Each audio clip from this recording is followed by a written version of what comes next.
I find it useful to think of exposure as the total amount of light allowed to fall on the sensor. To get the right quantity of light, you can manipulate three interrelated settings: the aperture, shutter, and ISO. Now, the fun starts when you choose settings that emphasize one of the settings over the other. I'll go into details in the next segments. When you press the shutter button halfway, the camera does two things. It will acquire focus and it will meter the scene. This means that it will read the amount of light you have in that particular scene and then set the exposure levels accordingly. Metering is when your camera evaluates the exposure setting to capture any given scene. There are several metering modes: multi-segment, center-weighted, or spot. These all let the camera read the amount of light there is in your scene from a specific area of your frame and again, set the exposure accordingly. So depending on the amount of light in different parts of your scene, you can choose where the camera sets its exposure from. For specific areas, use spot, and for general full frame metering, use multi-segment. By using the top control dial, you can select the creative shooting modes of PASM. Program mode lets you concentrate on your photography, and the camera will do all of the thinking for you to let you achieve great results. In the program mode, set your ISO depending on the light levels, and then let the camera set the exposure for each shot, leaving you free to focus on the moment. The aperture priority mode, where you can choose the aperture setting and the camera will adjust the shutter speed to give you the correct exposure. Using the mode dial on top of the camera, set it to A and now you're in control of the aperture setting. You can change the aperture by turning the front control dial and the rear control dial on the A77. The aperture is an opening created in the lens which determines the amount of light falling onto the sensor and is measured in f-stops. Choosing a different f-stop will give your image a certain aesthetic look and feel to them. This is called the depth of field. It refers to the amount of your image that is in focus, in front of and behind whatever you have focused on. The lens you are using will have a maximum aperture that it can produce, and it will be represented on the lens itself. For a shallow depth of field, select a small f-stop, ideally something like f2.8 or f4. However, if the lens you're using does not go this low, then choose the lowest f-stop you can.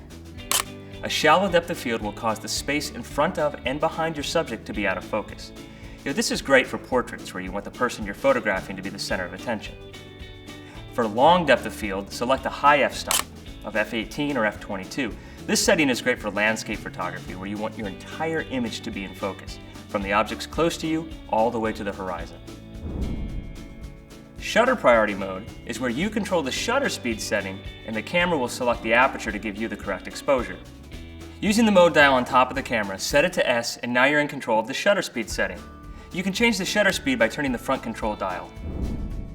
Shutter speed refers to the length of time the sensor is exposed to light, and the shutter speed controls the look of movement within your photographs.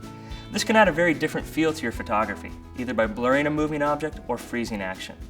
Selecting a slow shutter speed will blur any movement within your scene, or choosing a fast shutter speed will let you freeze it.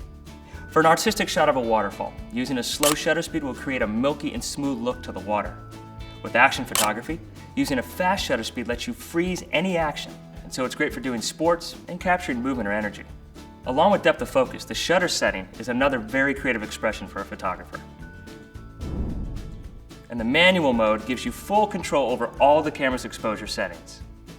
Manual mode is great for situations when you want to have full control over all the exposure settings. And in manual mode, you can choose which aperture, shutter speed, and ISO combination you want.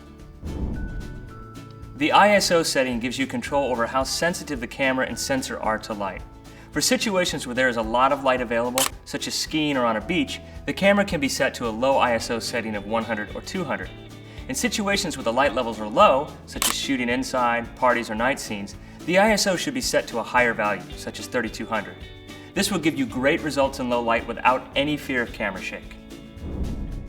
The color of the light you photograph with changes depending on its source. Daylight and sunlight has a cool blue tint to it, compared with tungsten and fluorescent lamps, which have a more yellow or warmer tint. So to compensate for this color tint, you can choose the white balance settings depending on the shooting conditions. And so you can choose which of these white balance modes to shoot in depending on the light source you are using. Now, this is a good place to break the rules. Try a different white balance setting for a creative result.